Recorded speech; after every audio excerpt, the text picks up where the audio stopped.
Hello everybody, and welcome to day 4 of our Thomas track pants sew along. So I'm still playing with the camera angle. I feel like it's funny today. Sorry. Okay, there, you can see the table. I got smart, put the machine at an angle, so hopefully you guys can see what I'm doing a little bit better. So today is lining and piping. So first I want to talk about the lined pants. So this is what I have right here. You can see the lining, contrasting fabric inside. So the main is pant, and then this lining is just a wicking athletic fabric. It's not brushed. You can use the brushed.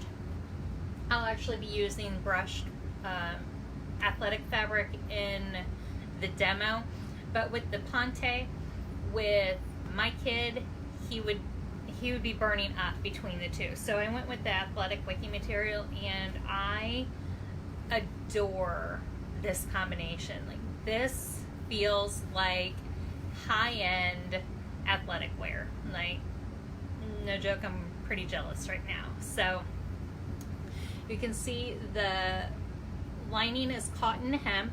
The pattern states to fold this raw edge over and sew, but because it's knit and I wasn't very concerned with the clean finish, I just serged it and hemmed it up.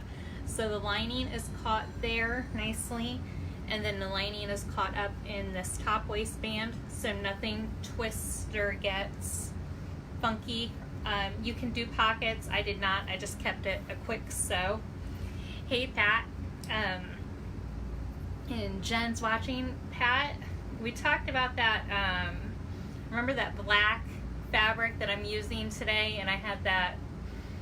I didn't like it solid black.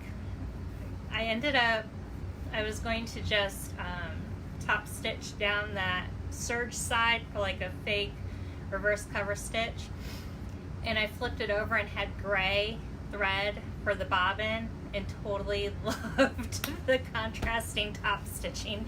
So I'm glad you get to see that on my on this sample.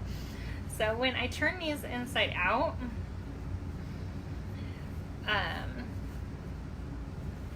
you'll see that all of the seams for the rise and the side seam are enclosed, so it's a really nice smooth finish, and this is pretty smooth. If your child would find that irritating, I would just zigzag stitch that down so that it's even flatter. So but Thomas is a little bit sensitive to seams and the way clothes fit, and he loves this. So like I said, these feel amazing. These feel like really expensive pants.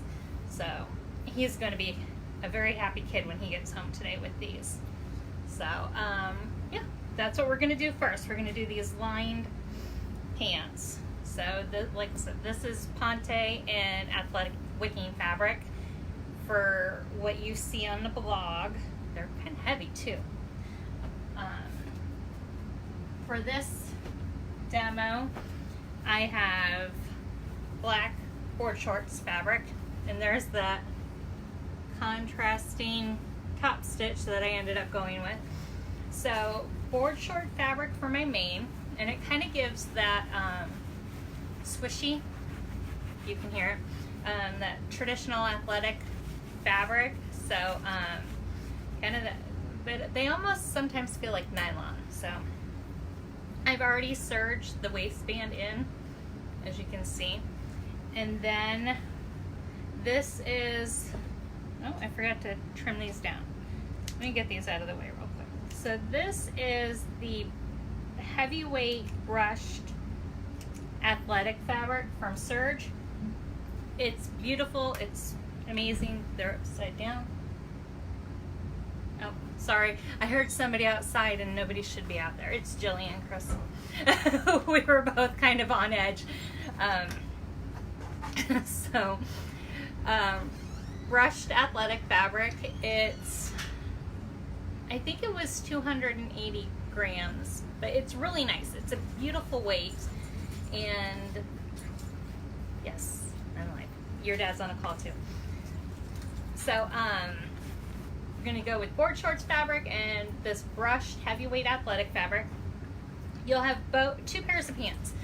The lining is going to be 2 inches shorter at the top and 1 inch shorter at the hem. And so what that does is that reduces the bulk from folding the waistband over. Yeah, it does kind of look like piping, doesn't it? I was surprised. I totally was going to use this side. I was going to, and then I flipped it over and noticed that, and I liked it. So, okay, so we have our lining, and you need to be careful to make sure that you match up the backs. So I've marked the back on the lining, and take your main. You're gonna have your main right side out. So your elastic sewn to the inside. So right side out for main. And what I do is I lay them out with the front facing up. And then the lining is inside out. Again, front facing up.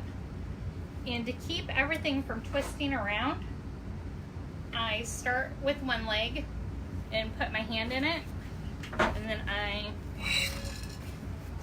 take the pants and I hold the hem of this lining and I shove it all the way down into the pant and pull it out.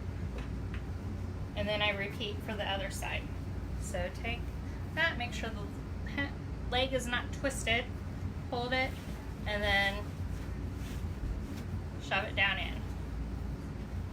And then I grab the back rise for both. There we go. And clip them. And then the front rise. And so you'll see that I'm just clipping it to the top for now. It's not going to stay there. That's just to get it lined up. And then I'm clipping it the side seams.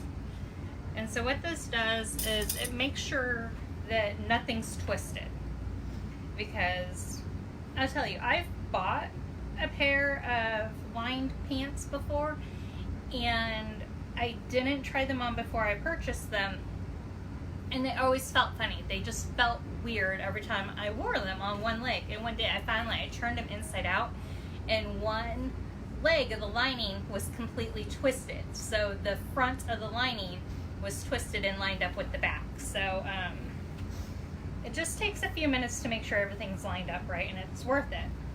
So everything at the waistband's lined up, and then I just pick them up and shake it down, and everything should be lined up and flat. So I'm not too concerned with the hems at this point. Right now I just want this top lined up. So this is where you need to take your time, and I recommend that you use pins instead of clips for this part. So we need to fold down the waistband and encase the lining, but the lining's not going to be all the way up here. We line up the lining down here below the elastic. So see how I have the lining here, end of the elastic, and then fold that waistband down. I don't need that anymore. And I line up the seam for each, and then take a pin. Again, long pins work better, and I pin it way down here. So right now I just want this fabric folded straight and not at an angle, cockeyed or anything, and just pin it straight down. So the back's done. Now I'm going to do the front, unclip, unclip that, slide that down so that it's at the bottom of that elastic, and then just fold it over, keeping everything straight. Grab a pin and right through. That makes sense? And then the side seams.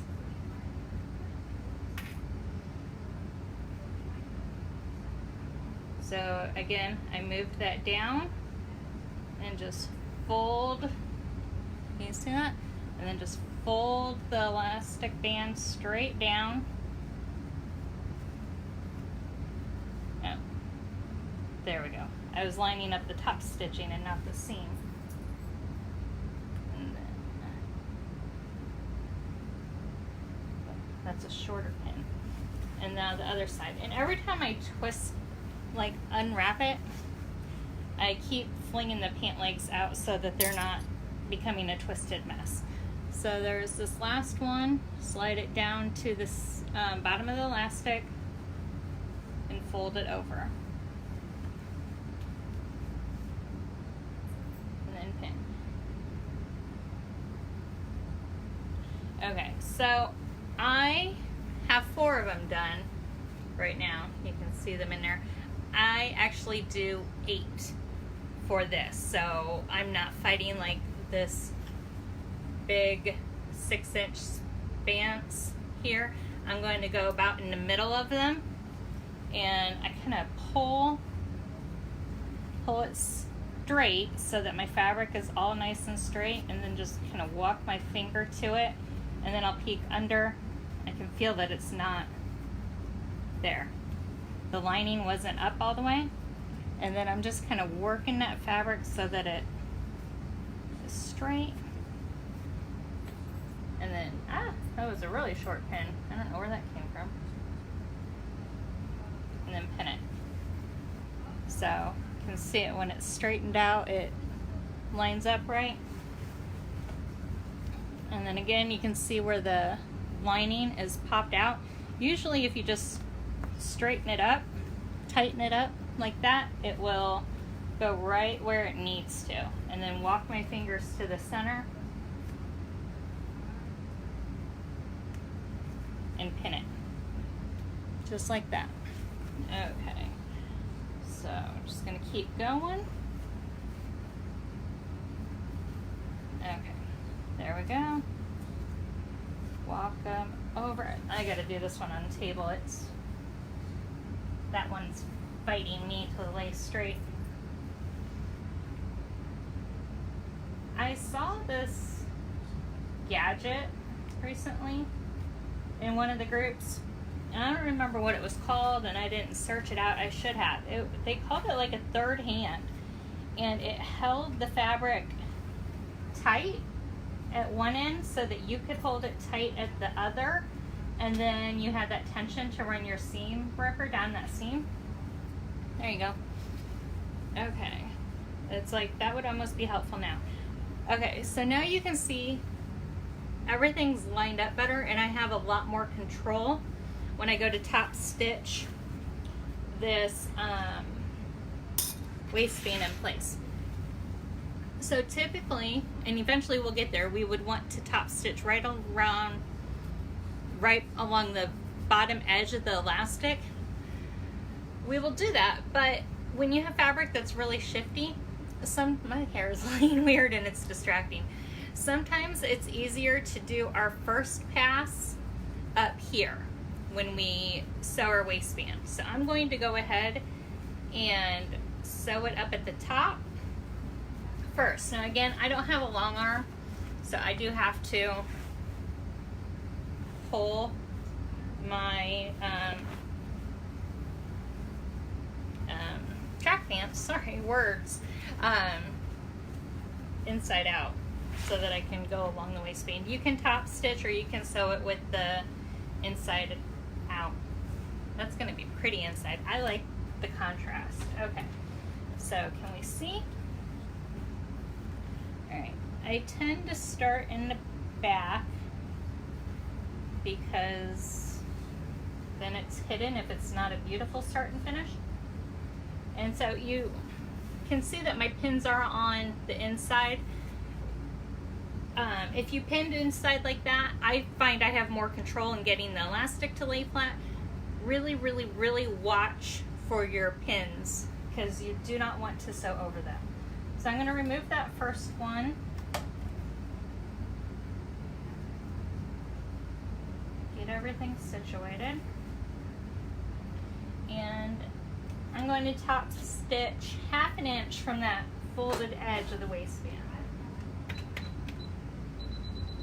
And I'm using a long straight stitch. So we can use a straight stitch because we're going to stretch the elastic as we are sewing. So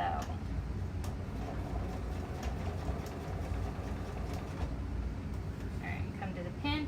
If you have the option to have your machine stop with the needle down, this is definitely a point where that is very helpful and will make this process easier.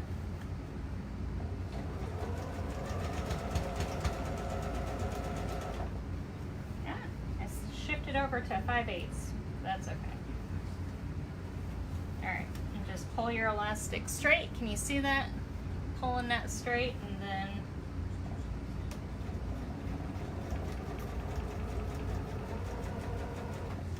I'm just working each little section at a time. So if you're using knit, don't pull so tight that you're stretching out your fabric. You're only stretching the elastic. Don't stretch the fabric. And just take your time, make sure your fabric is laying right. Every time I run my hand under here, I'm making sure that my lining is up against that folded edge.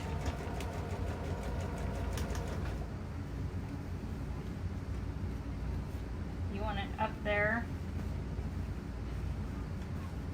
as much as possible.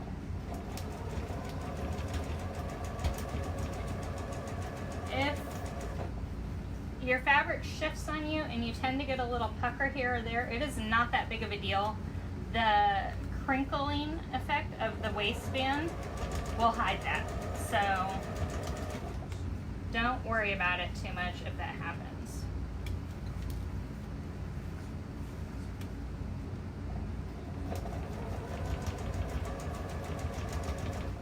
I think I'm going to get one actually.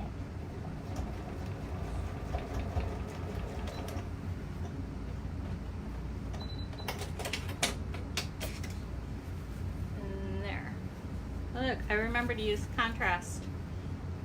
There we go. So that's our first pass. And on the wrong side, the inside, you can see I'm nowhere near the edge. So now that this is all secured basically up there, now I'm going to go and sew along the edge of the elastic. So again, sometimes I start down at the bottom of the edge of the elastic. It just depends on my fabric. But the board shorts fabric is kind of shifty. So there we go. And then I like to stitch a few stitches and get that started, and then go ahead and keep going.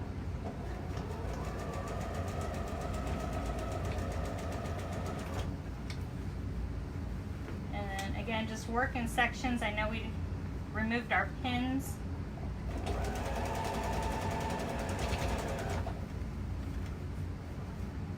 But if you just hold a section and stretch,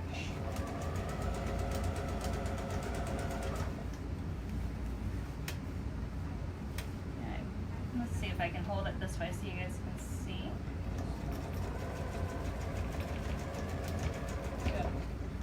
Hopefully I don't break it. That is not intuitive to control with that hand. No, I just got a pucker. Oh well. And you'll see it will hide it really well. So as you go around, just keep working the fabric to make sure that it's laying flat.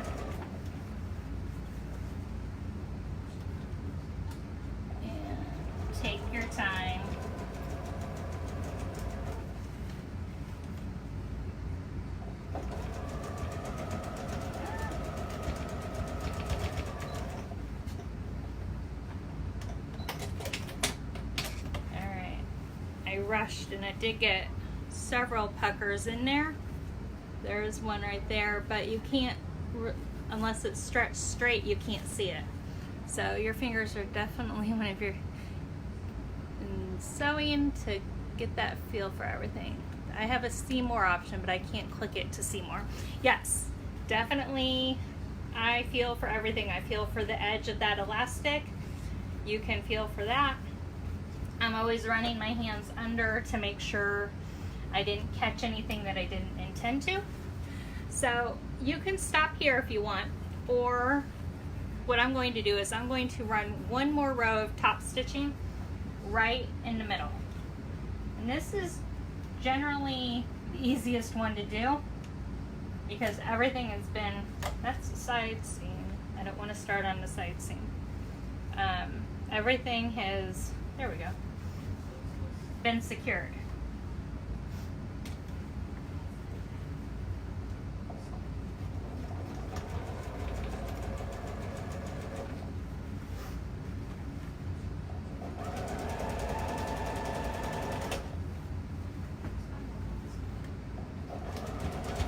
Because I have the 2 rows of top stitching, my fabric is already in place, so it's not struggling to move, and I'm not struggling to keep it in place.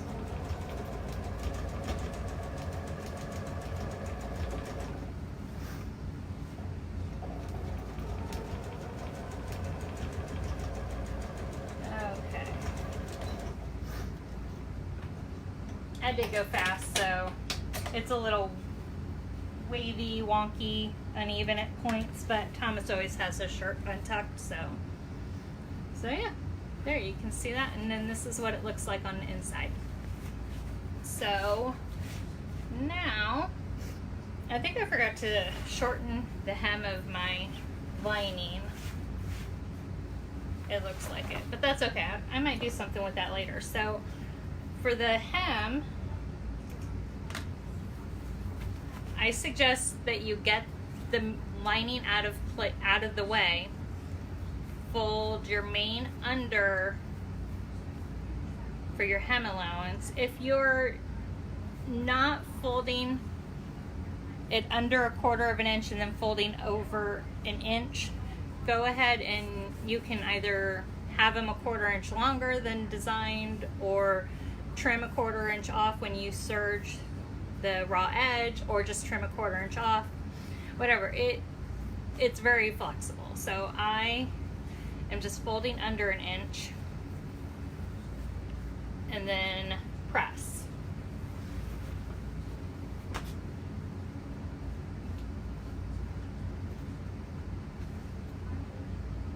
And then what that will do is, I didn't press well, my iron's cold again. It will give you a guide for where to line up your lining. So then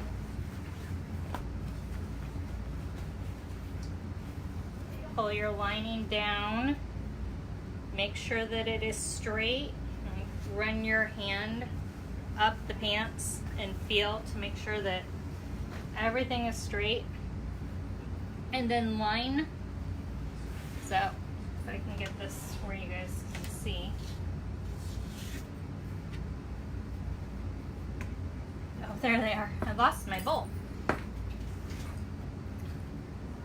Where your crease is from your hem is just place the edge of the lining there and then fold the hem up.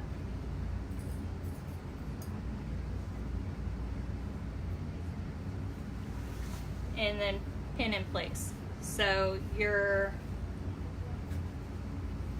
lining will be 1/2 inch shorter, and then just fold it over. And again, I like to start at the side seam or the inseam. Start at the seams, fold over. And again, I'm using pins for this because I can catch the lining for sure, instead of kind of taking a gamble that I'm catching the lining up in the clip up here.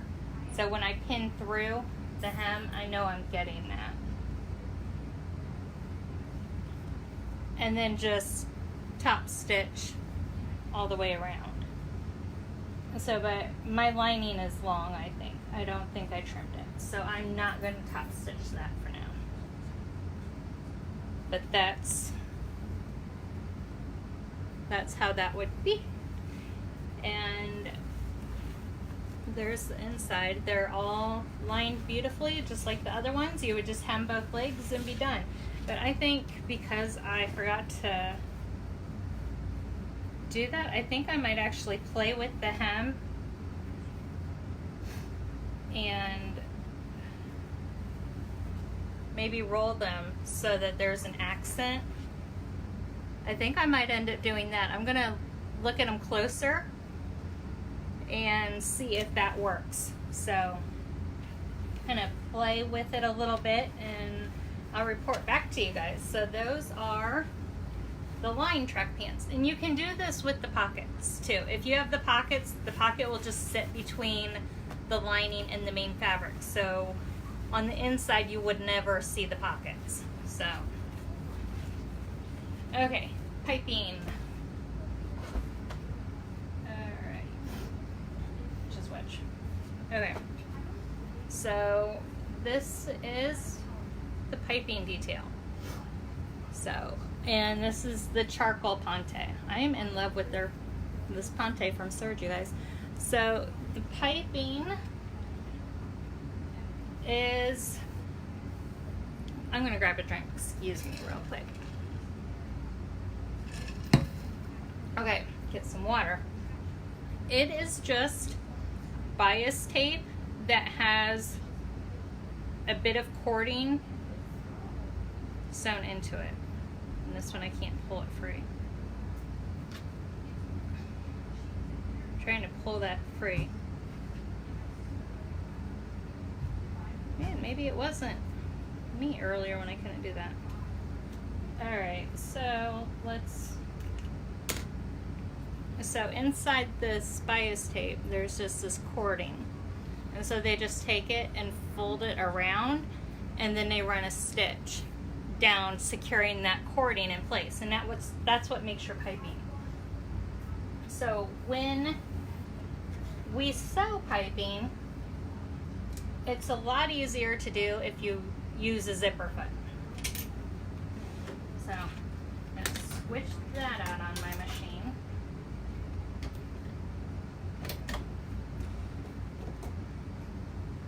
And let me switch this.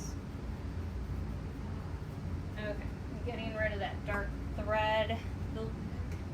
I'm not gonna make that mistake again.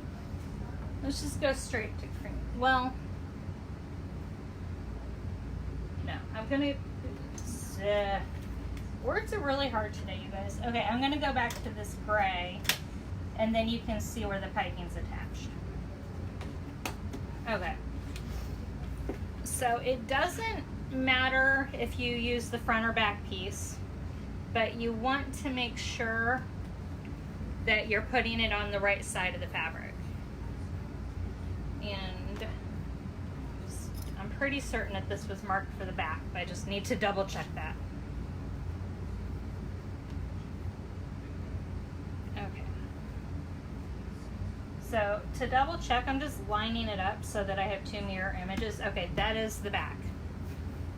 All right, so we're going to place the piping along the right side of our pant leg, right along that side seam. So you don't have to pin it in place unless you want. I am, so I can hold it up and show you how to line it up. It gives me a little bit more control. Okay, so you see how you can't see because this is the cording side. So the raw edge of the piping, man, I thought the contrast would be good, and then my camera is being funny. Okay, Pat says, I haven't sewn with piping before. No, I've never had it shrink, and I wash a lot. And sometimes stuff gets washed on hot when it shouldn't be. And I haven't had any issues with piping shrinking. So, even when I pair it with a polyester. So it is cotton and cotton cording, but I personally have had no issues. So this is the folded edge of the piping over here, and then the raw edge is over here. And you're just going to put it right up against the raw edge like that. And then we're going to sew. Let's get that piece out of the way. As close to the cording as we can. Do you see where they've sewn the cording in? We want to sew onto the closer to the cord than that line. I'm trying to think. Okay, so this is my right side over here, and that's where the folded edge is. And so I'm going to be sewing right to the right of that seam. So it should show up for you in just a minute. Assuming that the contrast is not being funny. I'm pretty certain I went into some good pictures in the tutorial for this also. A straight stitch, and then you can use a long straight stitch, not quite a basting stitch, but I have mine set at a 4. And so you want the piping side, the piping on top, fabric on bottom. And I did move my needle over just a little bit, just so I can get really close and tight to that cording.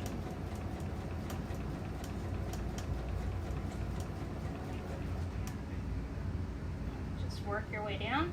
If you are sewing pockets and you want to use piping, you would sew this on before you sewed the pocket, and you would sew it onto the back piece. If you are not sewing pockets, it does not matter which side you sew it to. Okay. Because my kid's legs are 1,000,000 inches long, I'm going to stop there because you'll still get the full effect. Okay. Come on, camera. Alright, you can see where I sewed it. So I didn't quite catch the, man, it does not like there. So I folded this back. So this is the raw edge. So I've sewn right along that edge. So now, after you have that sewn all the way down, you'll take your other leg piece and put them right sides together and line up that side seam just like before. Now you want to put the piece with the piping on top. So when you sew your legs together, the side seam, the piece with the piping is on top. So that will do two things. So we're sewing this woven fabric onto knit fabric, and knits like to stretch a little bit when we sew. And we secured that knit in place kind of like a stabilizer with this piping. If we sew with the knit fabric on top and the stabilized fabric on bottom, what's going to happen is our presser foot is going to pull the top fabric down, and it will be unaligned with the bottom fabric. If we sew with the stabilized fabric on top, the feed dogs will continually feed the fabric that stretches, and the piping is stabilizing the top piece so that it feeds evenly. So whenever you have stabilized fabric in any way, you want that stabilized piece on top, unless you're doing embroidery. Then it's different rules. But that stabilizer helps keep things in place for you. The other thing that sewing with the piping on top does is you can see where you attached the piping. Now when we sew, I do make sure I use a contrasting bobbin thread so I can see that. And now this time when we sew, I'm going to use that for a guide, and I'm going to sew just inside that line. So doing that ensures that the piping is encased evenly on both edges. So if we sewed and we did not follow that same seam line, what would happen is our piping would have the bias side exposed on one side. Man, this is hard to hold up. And then this side is nice and snug. Do you see how that happens? You guys, one day I will win this whole technology war. So you would have stuff showing that you don't want showing. So yes, it does. It works on everything. Anything that I stabilize, my stabilizer is on top. So now I'm gonna realign this. The piping side piece is on top.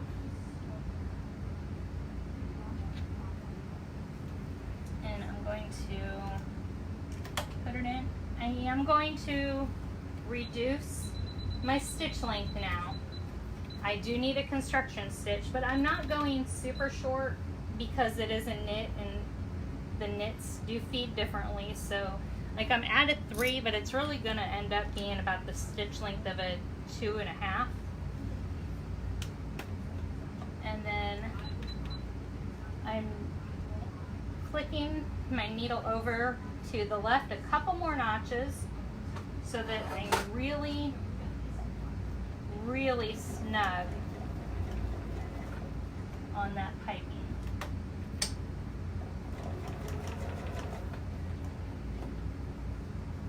Okay. So something else that we're going to talk about in a minute here.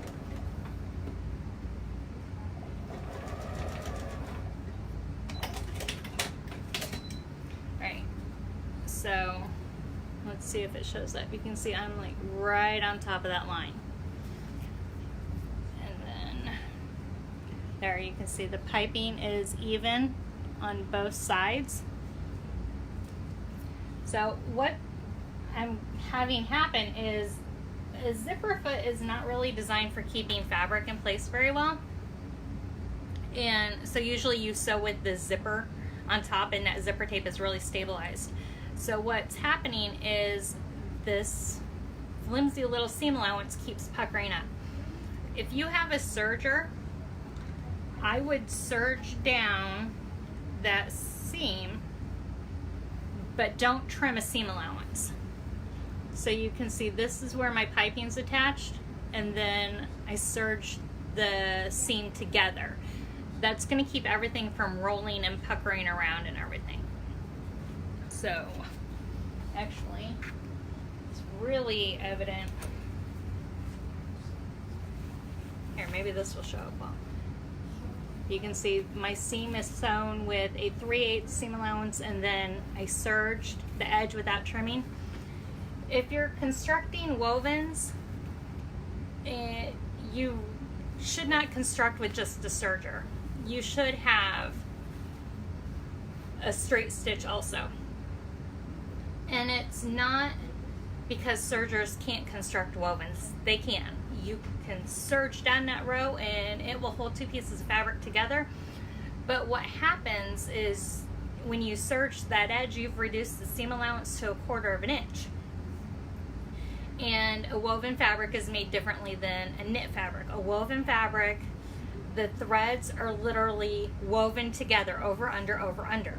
When you reduce that seam allowance, there is nothing holding those threads together and they can pull out of the seam allowance. That's why you'll have a shirt that, or pants, it really happens in pants a lot because the seams take a lot of stress. They'll pull apart because there's no seam allowance holding that together. It's happening more and more with ready-to-wear clothes as manufacturers take shortcuts to speed processing and to reduce the use of fabric. They're not using as wide as seam allowances. They'll serge a shirt straight together and then it falls apart at the seam. It's because you don't have that seam allowance there. So a 3/8 is fine, but don't trim your seam allowance. So, see that? If you're having issue, I just set my pants over there. If you're having issue with this flopping all over, you can run that serged edge right down there and not trim it. So, does that make sense? I should not have top stitched all of this so that here you can really see it really well right there. So, don't trim your seam allowance, and then that will keep everything from flipping up on you as you're sewing this in. Okay. Let's see, I think I have enough sewn there so you can see how that's done. And then you have a choice to make. You can either leave it and have it the piping as it is, or you can top stitch it. So my top stitching is not going to show up beautifully. Oh, look, ironically it does. So I pressed my seam allowance to the back, and then I top stitched with kind of a wide, I did not edge stitch, it's more top stitch. It's probably almost 1/4 of an inch from the edge. So it makes a rather bulky seam, and I wanted to really get this seam as flat as possible. So I did a wide top stitching there for that. So that's how you sew piping. It's really easy. Oh, one other thing. So because we now have piping that goes all the way down to the bottom of the hem and all the way to the waistband, it can get a bit thick when we fold it under. So what you want to do is you want to pull that piping out of the casing. So you should be able to just reach in, grab the cording, and just pull it down. This one, they did catch that cording a little bit. And just pull the cording out, snip it, and then you can cinch that back in. And I do it after I've attached it. You can do it before, but I do go ahead and do it after I attach it. Okay, so when you top stitch, do you have the piping laying? Well, the piping ends up getting pushed to the front with the top stitching on the back side because I push the seam allowance to the back. So, but it doesn't matter because it will look the same, really. Like, it has that same effect.